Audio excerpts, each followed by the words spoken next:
Eu me chamo Mário Gurvites Cardoni, né? Eu tenho 61 anos de idade, nasci em 21 de julho de 1959.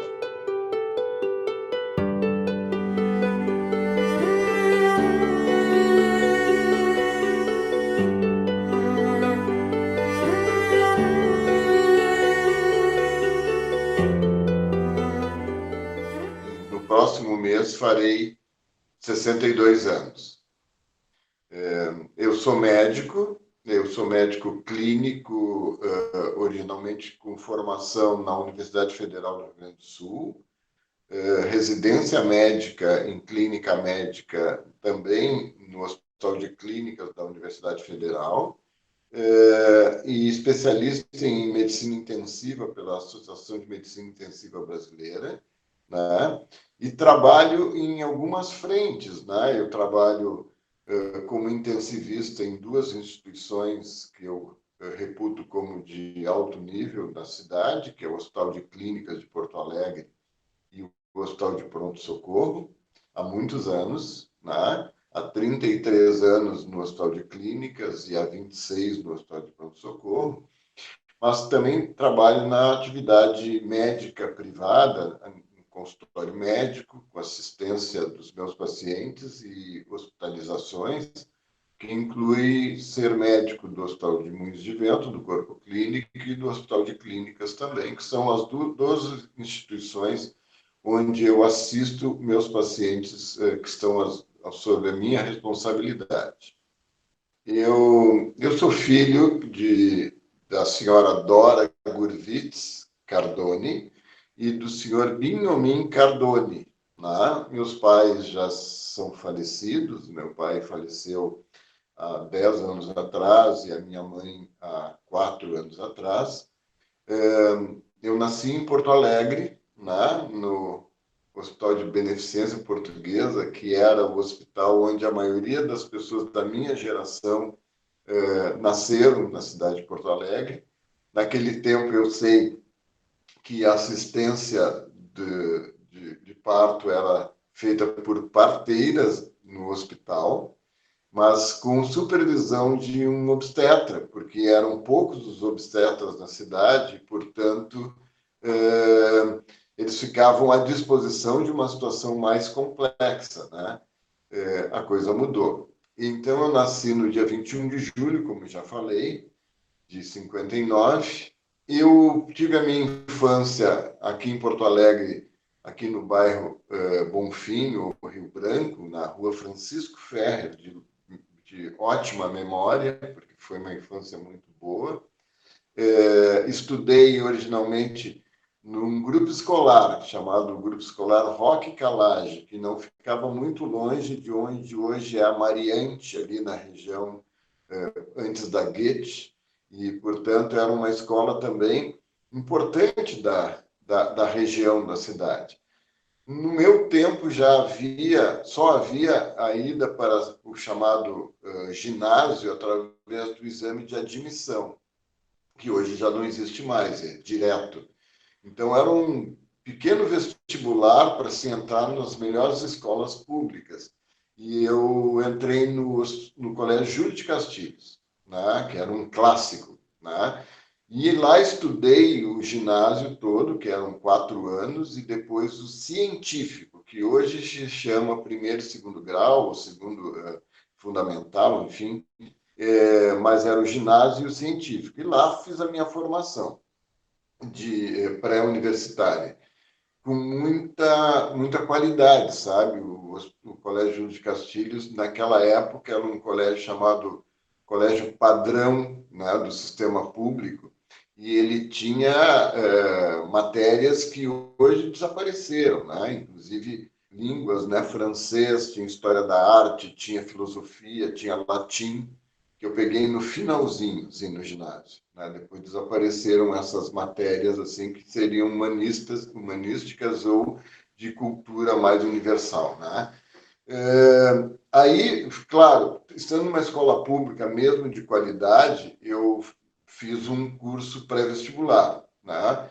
Fiz um curso pré-vestibular de ano inteiro, no terceiro ano científico, para estar mais próximo da possibilidade de ingressar. E ingressei na primeira tentativa na Universidade Federal, né? E foi uma satisfação para mim, óbvio, mas para meus pais, aquela coisa toda, né?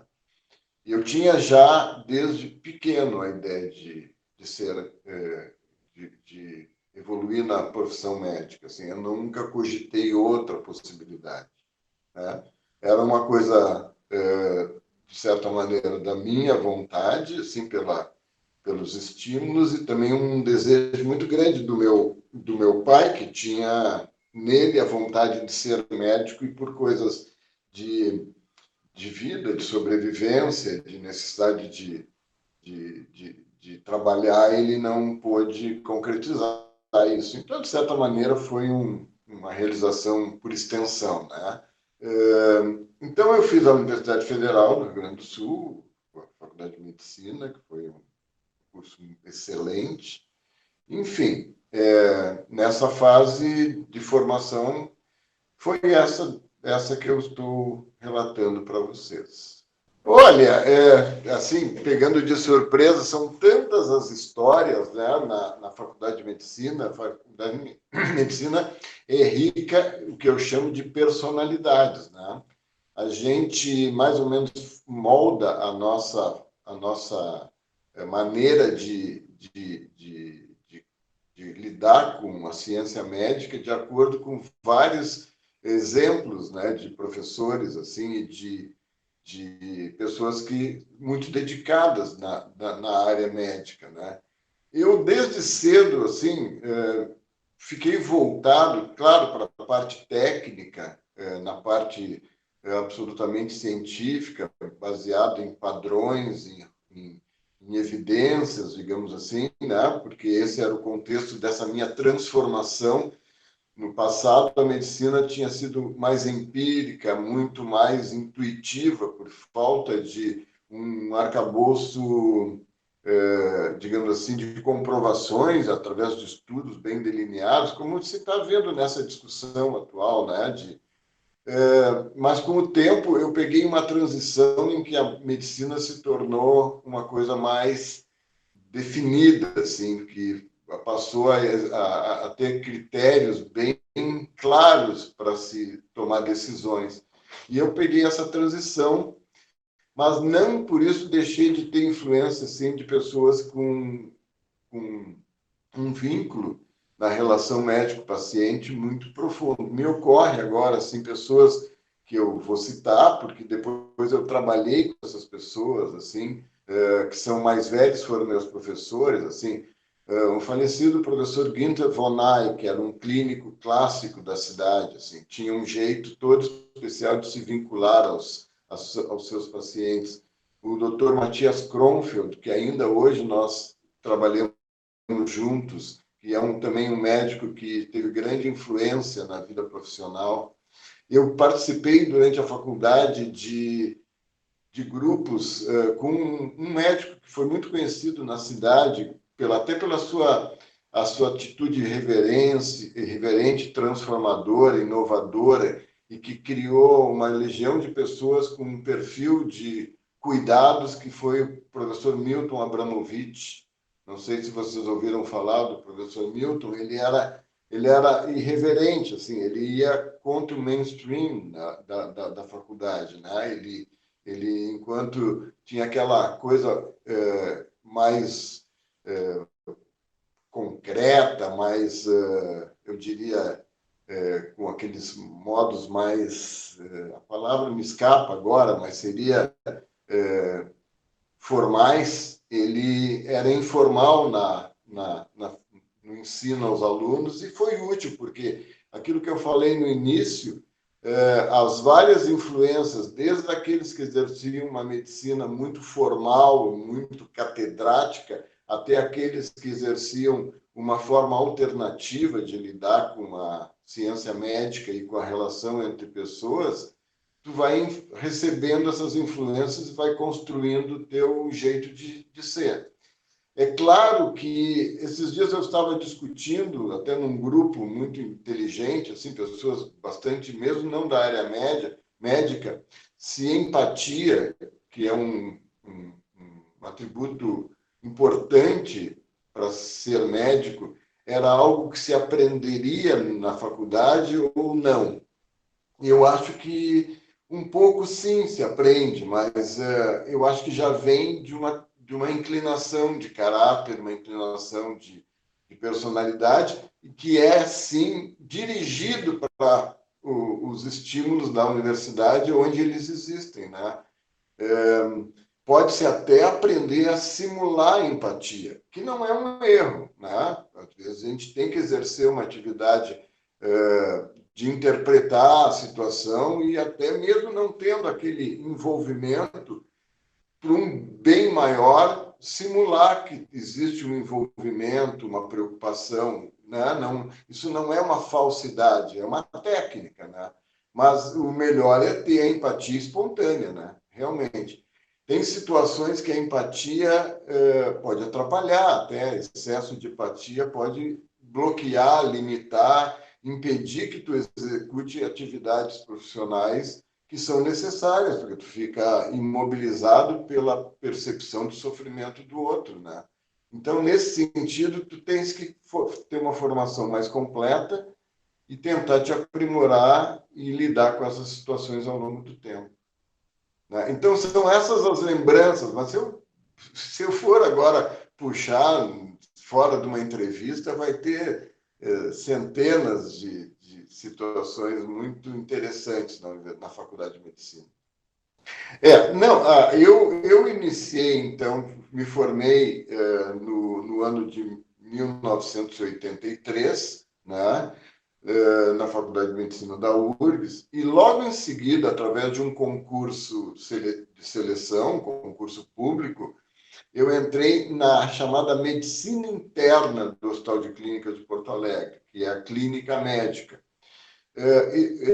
Fiz 2 anos regulares, que eram 2 anos de clínica médica, de medicina interna, e fui escolhido através do grupo de professores e até dos colegas que eram do primeiro e do segundo ano, do primeiro ano da residência médica, para ser o residente do terceiro ano, que seria um residente coordenador, um residente médico, digamos assim, um residente-chefe, né? Na ocasião de 26 médicos, eu e um outro colega também de um nome extraordinário na cidade, que é um grande amigo, que hoje é oncologista, o Dr. Sérgio Reutemann, fomos os dois escolhidos para sermos os R3, o residente terceiro ano da medicina interna.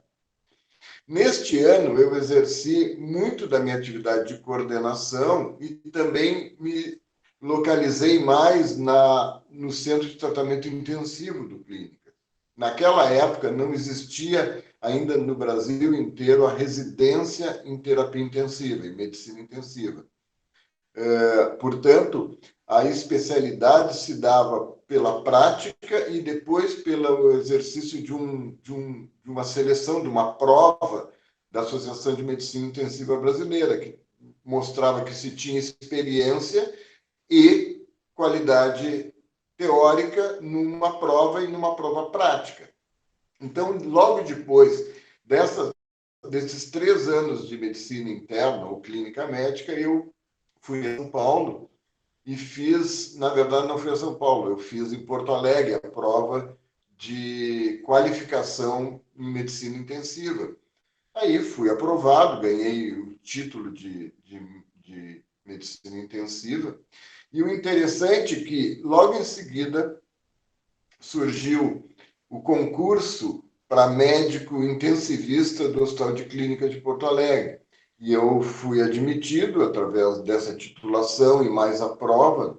Antigamente, a chefia do serviço na ocasião também era um médico clássico na cidade, um homem que deixou um legado muito grande, que era o professor José Baldi, e o doutor Baldi, que fez o concurso e já me queria como integrante do serviço, porque eu já exercia como médico temporário a função, né? Eles precisavam de pessoal, não havia ainda liberação pelo governo de concurso público, que é uma instituição federal, então eu fui contratado temporariamente. Aí, quando surgiu o concurso, eu passei e fui admitido. Ao longo do tempo, eu só tive essas duas especialidades, mas do ponto de vista de experiência, eu também exerci, como médico, a função de médico militar. Eu tive que fazer o serviço na Força Aérea Brasileira, na FAB, ali no Hospital de Aeronáutica de Canoas. Então, naquele ano de serviço militar, eu fui lotado no setor de cardiologia, por causa das minhas experiências nessa área, e eles precisavam também. Então, durante um ano, eu exerci atividade na cardiologia do Hospital de Aeronáutica, fazendo todos os métodos chamados ergometria, teste ergométrico, em esteira, dos aviadores, atendimento médico, perícia, as chamadas licenciamento dos pilotos, né, para as condições de saúde. Também foi uma experiência muito interessante no Hospital de Canoas, da Aeronáutica. Logo em seguida, nós aí estamos falando de atividade profissional, eu aproveitei aquele ano que eu estava exercendo atividade no Hospital de Aeronáutica e estava indo a Canoas, fui convidado para trabalhar no Hospital Nossa Senhora das Graças, em Canoas, na UTI, e depois como médico do hospital, onde eu fiquei cerca de 10 anos. Foi a maior experiência fora do período de estudante, que eu atendi muita gente pelo Sistema Único de Saúde, o antigo INAMPS, né? Eu tive uma experiência de anos trabalhando apenas com pacientes do sistema público, que no Hospital de Canoas era uma população muito carente, que chegava ao hospital sem uma assistência prévia, e nós internávamos os pacientes numa equipe que constituía de mais 2 médicos junto comigo, e era um trabalho enorme, porque simultaneamente nós tínhamos cerca de 40, 50 pacientes hospitalizados aos nossos cuidados. Então, quando estava terminando de ver o último, já tinha que voltar para assistir o primeiro, porque era o dia inteiro nesse trabalho. Foi uma experiência muito grande. Essa, sim, foi uma experiência clínica assim, extraordinária, porque a demanda era muito grande, né? Pois bem, mas isso eu acho que já fiz uma pequena digressão, né, na minha formação. Ao longo do tempo, fui estudando, participando de congressos das especialidades, né? Fui me aprimorando, mas a escola verdadeira continua sendo o Hospital de Clínicas, porque o Hospital de Clínicas, sendo um hospital universitário, uma unidade de formação médica, fez com que nós, o grupo de intensivistas, que eram apenas intensivistas por experiência, né? E por titulação da Associação de Medicina do Brasil, de Intensiva do Brasil, nós, junto com o professor Sérgio Mena Barreto, que era o nosso chefe, criamos a primeira residência, sim, de medicina intensiva brasileira, que foi no Clínicas, né? Então, nós tínhamos a titulação e podíamos pleitear junto ao Ministério da Educação e Cultura a autorização para abrir essa residência. E abrimos. Então, nós somos pioneiros na criação da residência de medicina intensiva no Brasil, no Hospital de Clínicas, sobre a chefia do Dr. Sérgio Mena Barreto, que era um pneumologista, mas que é a chefia do serviço. Dali, então, se criou uma sequência de médicos da especialidade de alto quilate, né, durante os anos que se seguiram. Nós também, naquela ocasião, fizemos livros de medicina intensiva, que todos nós participávamos com as áreas que nós estávamos mais familiarizados. Tem gente que gosta mais das áreas de ventilação artificial, outros de cuidados hemodinâmicos. Seguindo a formação, Com o tempo, eu, além da atividade de intensivista no Hospital de Clínicas, nos plantões, né, regulares, assumi a coordenação de uma área que ainda hoje eu exerço, que é de pós-operatório dos transplantes de fígado, né? Então, o Hospital de Clínicas já tem quase 400 transplantes de fígado realizados nesses últimos anos, e desses 400, eu posso dizer que acompanhei o pós-operatório de praticamente todos, né? Porque o transplante hepático é um transplante de alta sofisticação, ele exige um cuidado pré-operatório e transoperatório intenso, né? Até para se fazer uma seleção que seja de benefício para o paciente, óbvio, e também benefício para a sociedade, no sentido de disponibilizar a escassez de órgãos, digamos assim, para quem realmente vai ter um benefício sem desperdício desse recurso escasso, né? E é um trabalho, digamos assim, multidisciplinar, enorme, e uma das atividades é a atividade imediatamente após o transplante, em que o paciente vai para o CTI, mas ele precisa de um cuidado muito grande, porque existem muitas variáveis que podem fazer com que ele não evolua bem. Então, se criou um grupo de médicos que atendem o pós-operatório e eu coordeno isso, né? Inclusive, essa noite tivemos um no Hospital de Clínicas, que está muito bem, né? Terminou pelas 9 da noite e ele já está sem o tubo, está funcionando o novo fígado. Mas isso já se tornou mais ou menos rotina, né? Parece a gente cria não eu, mas toda essa estrutura cria um protocolo assistencial que é tão afinado, como diz, tão azeitado, tão bem ajustado, que, em geral, os resultados são muito bons.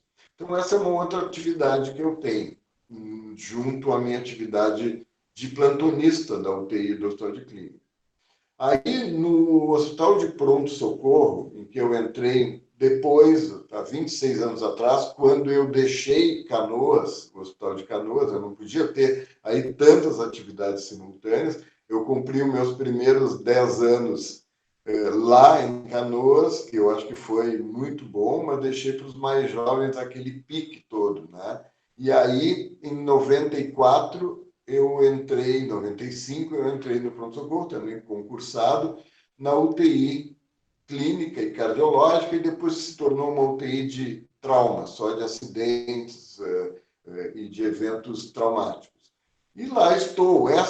Nessa atividade eu devo, em breve, me aposentar, né? Por causa dos critérios de idade e, enfim, de tempo de contribuição, enfim, que eu acho que está na hora mesmo, pelo menos numa desses lugares, eu já deixar para os outros, né?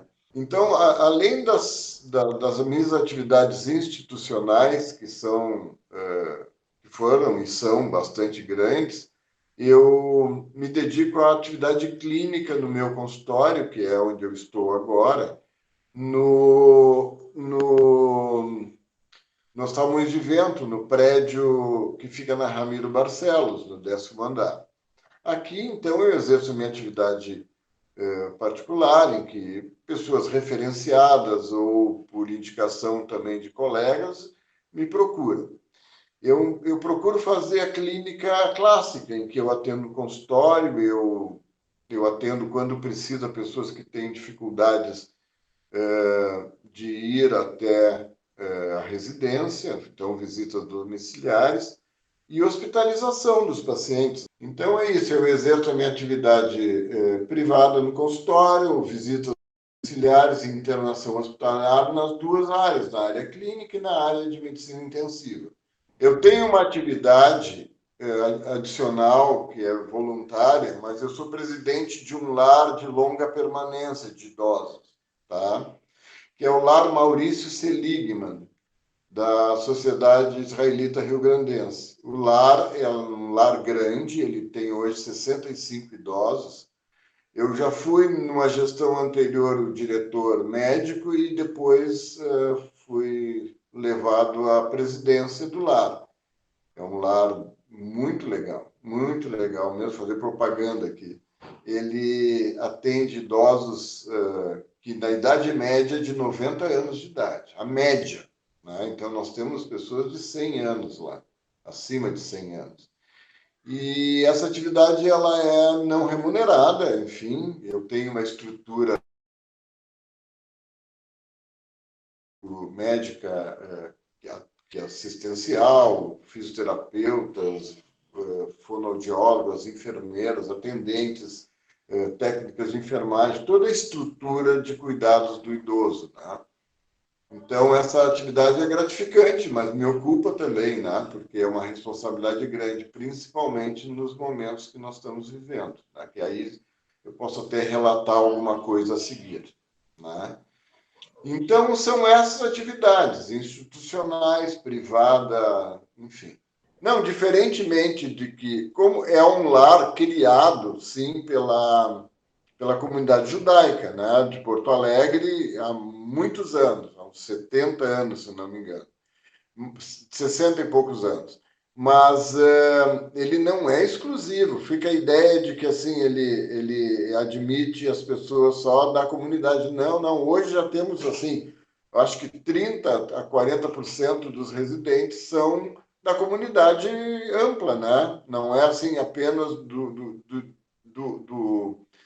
grupo que criou a instituição, né? Como se tem assim entidades evangélicas luteranas que têm o seu lar, que, claro, as pessoas se familiarizam mais com quem está lá e vai os evangélicos luteranos, mas é aberto e esse é o bacana da coisa, porque está tendo uma integração muito legal. Não, então assim, a atividade docente ela exigiria uma formação completa de mestrado, doutorado, né? As exigências naturalmente são muito grandes hoje. Como eu resolvi me dedicar à atividade clínica muito intensa, eu deixei a atividade acadêmica de formação, ela fora. Eu achei que estava suficiente a minha formação de especialista para exercer o que eu necessitava, até porque a maioria dos médicos que fazem a formação de mestrado, doutorado e pós-doutorado, eles ficam tantos anos na parte teórica e acadêmica que eles não se envolvem tanto. É natural, não tem como fazer tudo simultaneamente. Então tem um gap aí, uma separação, um espaço entre a prática e a teoria. Mas como a atividade no Hospital de Clínicas é uma atividade de grande envolvimento com alunos e residentes, naturalmente a gente tem atividade de preceptoria. Durante todos os anos fui preceptor e ainda sou, né? Teve um período que, por falta de professores na área de terapia intensiva, né, porque não se abriam concursos, eu fui convidado para assumir uma cadeira da Faculdade de Medicina, né, porque eles tinham que passar no CTI, os alunos da chamada Clínica Médica 3, então eu todos os dias os recebia no CTI e era o preceptor, o professor dessa cadeira. Ela não era formalizada, né, mas era na prática realizada por mim. Essa foi a minha atividade de preceptoria, mas nessas instituições a gente sempre recebe e dá, né? Então a gente está numa atividade permanente de orientação, né? Dos médicos, estudantes, residentes, enfim. É isso, mas nunca fui formalmente para atividade acadêmica. Lá por fevereiro e março de 2020, quando as primeiras notícias, até um pouco antes disso, começaram a sair na imprensa internacional e os primeiros casos fora da China surgiram, principalmente no norte da Itália, né? A gente começou se interessar pela situação, mas eu tenho que admitir que no início a gente interpretava como um quadro viral, né, que não tinha, naquele momento, até pelas informações que se tinha, e até de grandes médicos opinando, né, que seria com tal envergadura, tal impacto na vida do mundo inteiro, né? Mas a tomada de consciência da gravidade se deu quando os casos de óbitos começaram a se avolumar, né, no norte da Itália. Aí nós sentimos que a situação era dramática. E desde lá a gente entende a pandemia como um dos acontecimentos mais importantes, né, do século XXI e até do século XX. Em termos sanitários, não tem, é inigualável, porque se nós fôssemos equivaler à gripe espanhola, né, que também foi de grande impacto, mas era um momento em que a medicina era muito limitada, né? E hoje, com conhecimentos epidemiológicos, clínicos, de suporte avançado de vida, ainda assim nós tivemos um impacto monstruoso, né, de uma doença avassaladora, destruidora. E naquele período, mas em termos pessoais, eu não sei se é uma coisa assim, eu não sou heróico nem assim invulnerável, mas eu não tive realmente uma angústia muito grande pessoal quanto ao meu risco pessoal de pegar a doença, tá? Eu me protegi dentro do possível, né, como todos.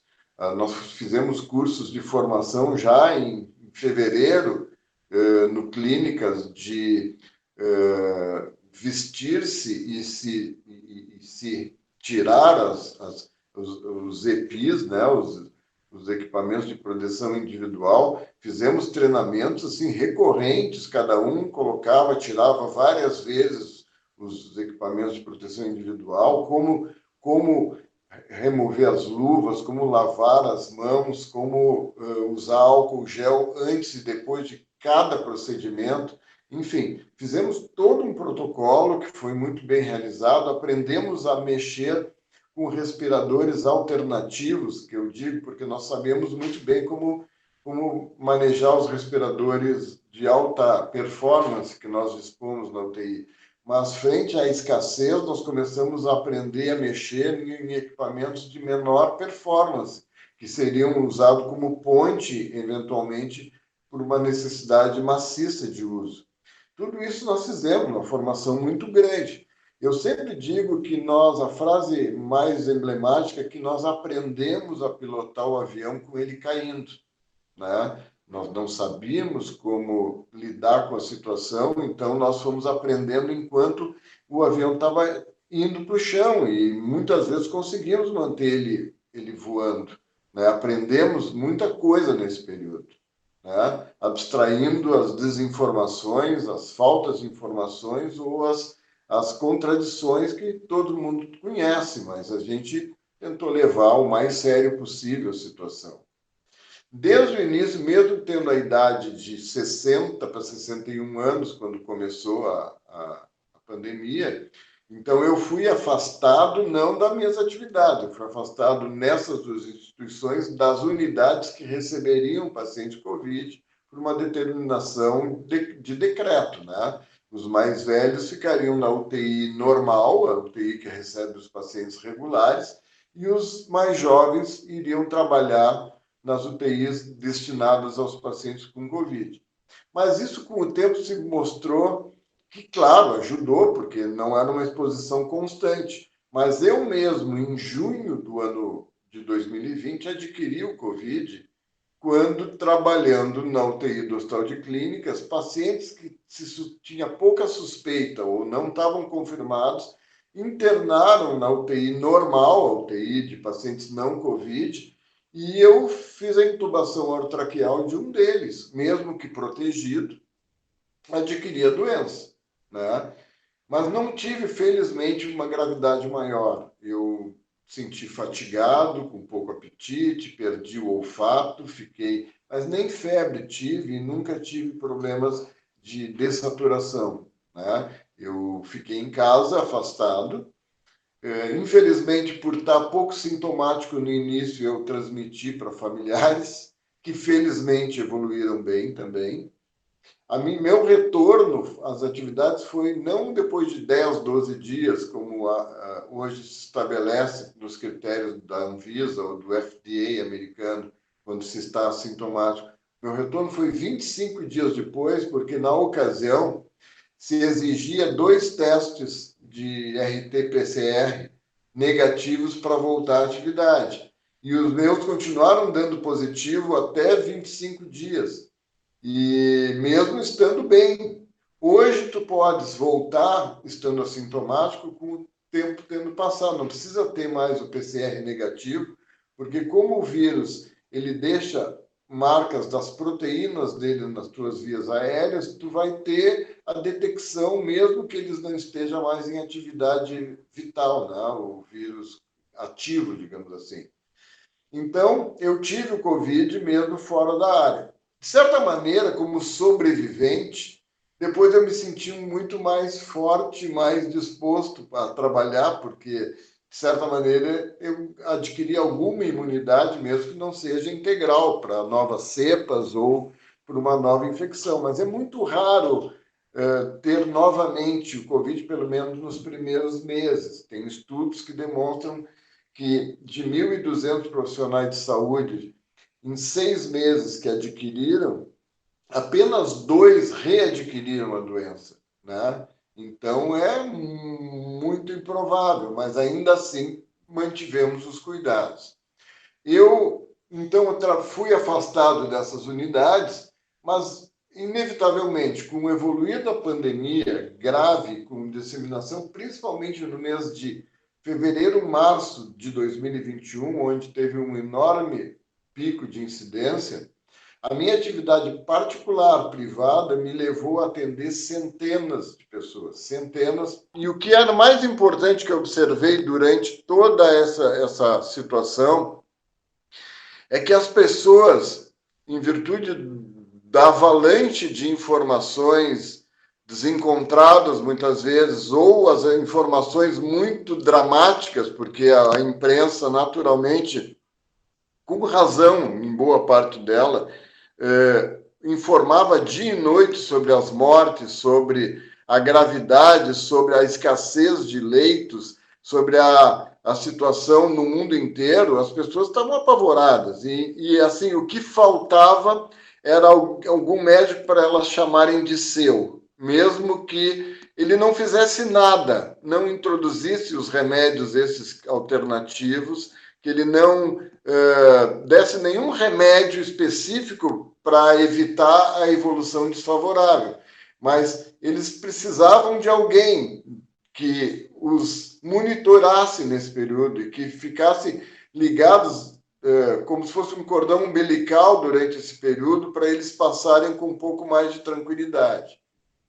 Nesse período, então, eu tive essas centenas de pacientes. Eu não cataloguei, mas eu posso até fazer isso tanto no meu fichário quanto nos registros do online, porque eles estão gravados. Em algum momento eu farei isso, né? E acompanhei essas pessoas todas, criando com elas uma combinação, de certa maneira, né? Baseado em todas as evidências que a gente tinha até o momento. Então, eles me comunicavam como estavam todos os dias da evolução. Existe um período mais crítico que vai do 7º ao 11º, 12º dia. Antes disso, é difícil alguém ter uma evolução grave. Então, nesse período, a gente só acompanha e depois eu executava com uma boa parte deles um protocolo de exames, tá? Para que eu pudesse ter mais segurança de que eles iam evoluir bem, né? E aqueles que mostravam alterações nesse período mais crítico, eu orientava e levava para o hospital para ficar vigiado com mais atenção, alguns precisando de oxigenoterapia, e poucos desses evoluíram precisando de um suporte respiratório mais avançado. Na verdade, eu tive alguns insucessos, como todas as pessoas, mas felizmente, dentro do contexto, eram pessoas de uma idade muito avançada. Eu digo felizmente porque o que a gente está vendo de dramático é pessoas com uma vida, digamos assim, muito boa pela frente ainda, em que se não se espera, como história natural nos deixar, foram vitimados. Não que uma pessoa de muita idade mereça ou tenha qualquer, a gente quer elas conosco também, mas ainda assim faz parte de uma história de vida natural. Eu tive casos de pessoas já com alterações cognitivas e de muita limitação na atividade pessoal, que, frente à gravidade, em comum acordo com familiares, a resolução foi não obstinar num tratamento artificial e técnico, além daquilo que seria razoável, né? Então, assim, claro que toda perda é sentida, mas o que mais a gente sentia eram pessoas que estavam numa fase muito ativa da vida, né, e que não tinham doenças que os levariam naquele momento e que tiveram um desfecho muito ruim, né? Então, assim, voltando a essa questão do atendimento, então, muitos eu atendi vigiando, controlando, monitorando, dando apoio e, inclusive, agora mesmo, são menos casos, felizmente, mas eu estou, assim, com 2 pacientes que eu estou monitorando. Um deles, no fim de semana, ele tem 71 anos, foi vacinado e pegou, fiz os exames no sábado, que estavam todos bem, os de sangue, significando um prognóstico bom, porque estava no 8º dia e não estava com os exames que marcam uma inflamação muito grande, eles me dão uma ideia do prognóstico. E é o que está acontecendo. Foi sábado, hoje já é segunda, já é o 11º dia, a pessoa não tem dessaturação. Então, muito provavelmente, eu acho que, pela minha experiência, quase certo, esse também não vai ter uma evolução ruim, né? E é isso que precisa, porque uma pessoa num quarto fechado, sem contato com os familiares, isso é terrível, não ter um apoio nesse momento, né? Eu conheço muitos grupos que formaram grupos de apoio online, né, voluntários, para esse tipo de atividade que eu fiz com as pessoas referenciadas a mim, não assim aberto ao público. Por outro lado, os pacientes que foram para o hospital, eles tinham dupla preocupação. Uma é ter que ir para o hospital no momento de pandemia, e como as restrições eram muito grandes, e são muito grandes, tinham pessoas que ficavam uns 10, 12, 15 dias num quarto, elas ficavam sozinhas no quarto do hospital, fechada, entravam pessoas todas paramentadas, muitas pessoas tiveram problemas emocionais muito sérios, assim, pessoas que tinham, assim, eu atendi, eu brinco, né, pessoas da área ou psiquiatras ou psicanalistas que pegaram a doença, e muitos pegaram lá no início, porque eles têm contato estreito de consultório com pacientes que vieram de fora, e essas pessoas ficaram com um comprometimento de angústia muito grande, né? E, enfim, mas estão superando, né? Não, agora sim, ó, realmente as pessoas da terceira idade vacinadas, o número de pessoas infectadas é muito pequeno, né?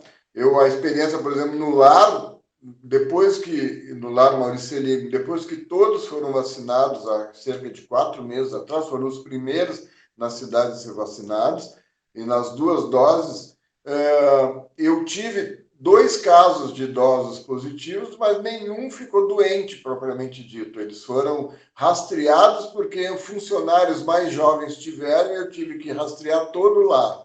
Né? Então, o rastreamento de todos mostrou 2, nós isolamos esses idosos, mas eles evoluíram bem.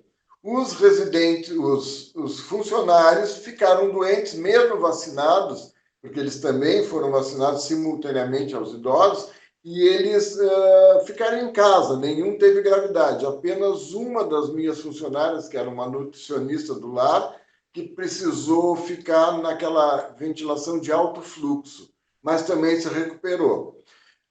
Nós estamos vendo no Hospital de Clínicas uma redução importante na idade dos pacientes, tá?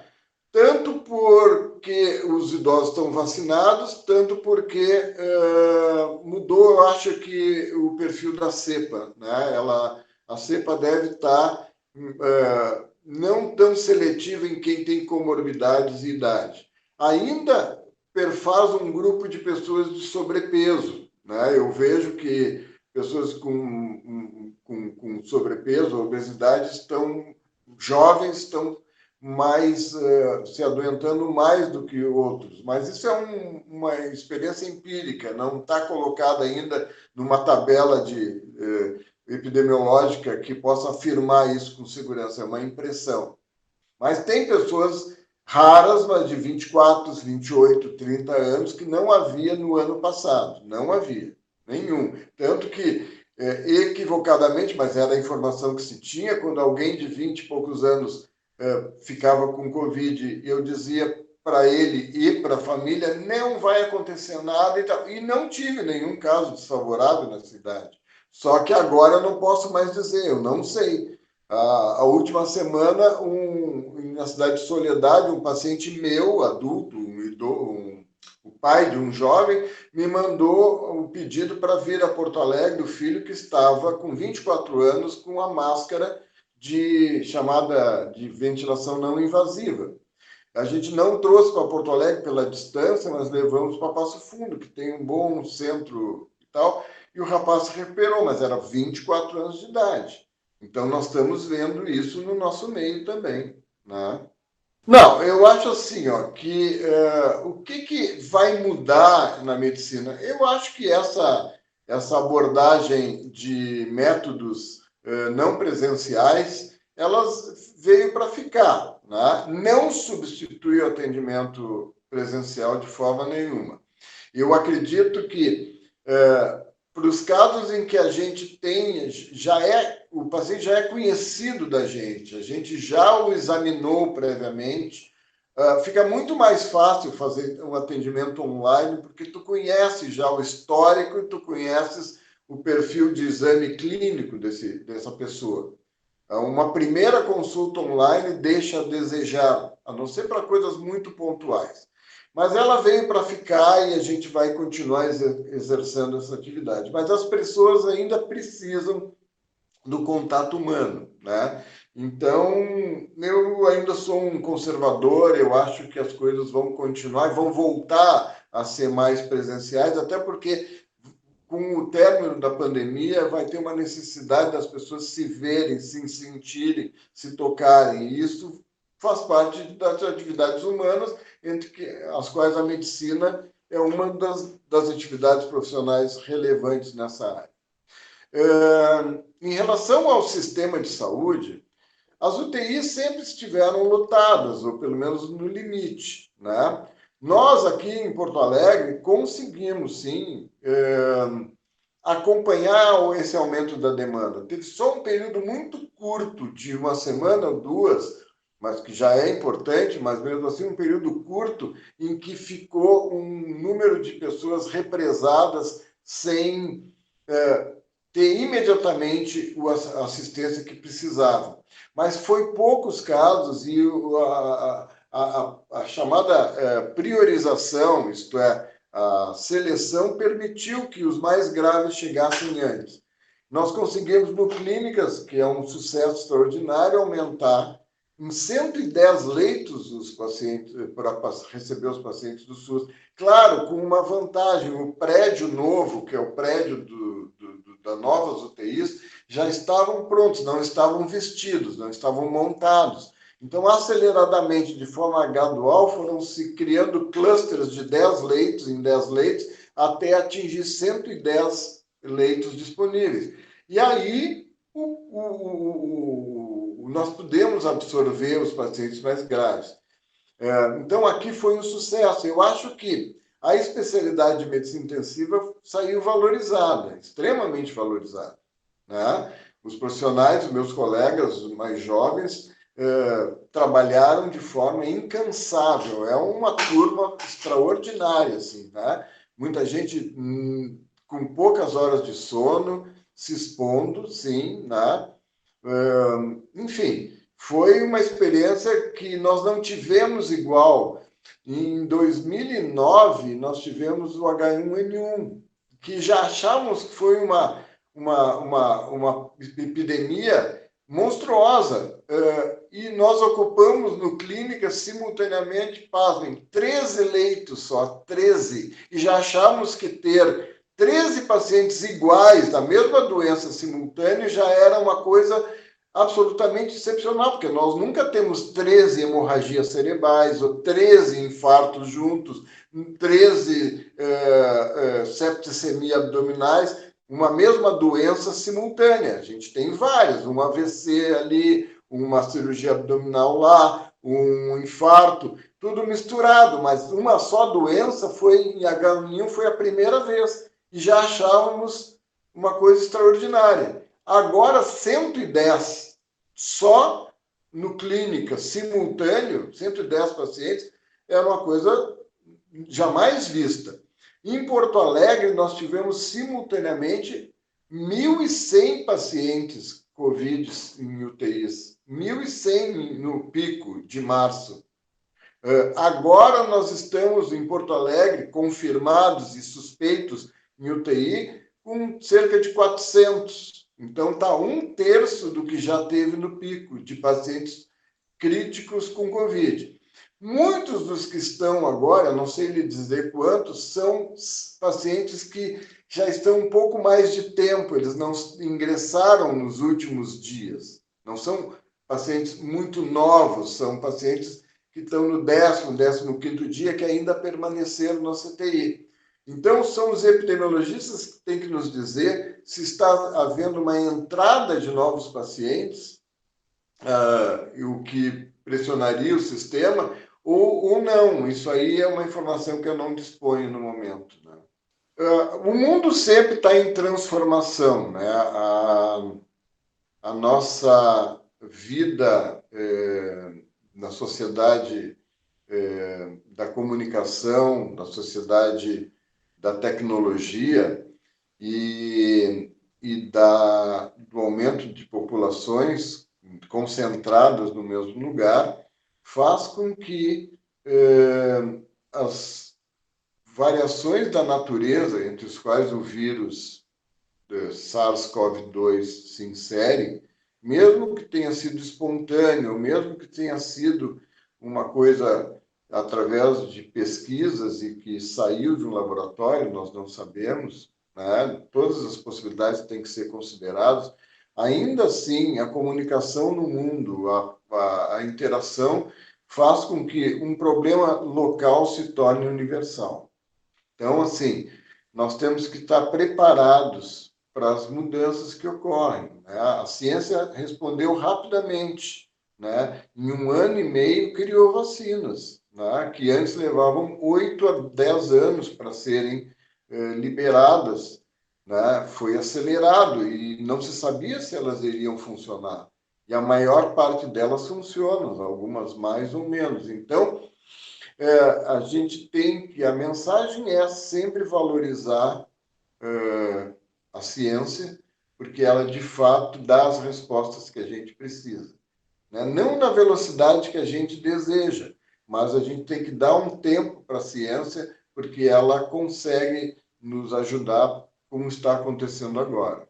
Mesmo que a gente lamente as milhares de vítimas que a gente viu ou ouviu falar. É essa mensagem, não tem nada assim muito edificante nesse tipo de coisa, né? a vida continua, tá?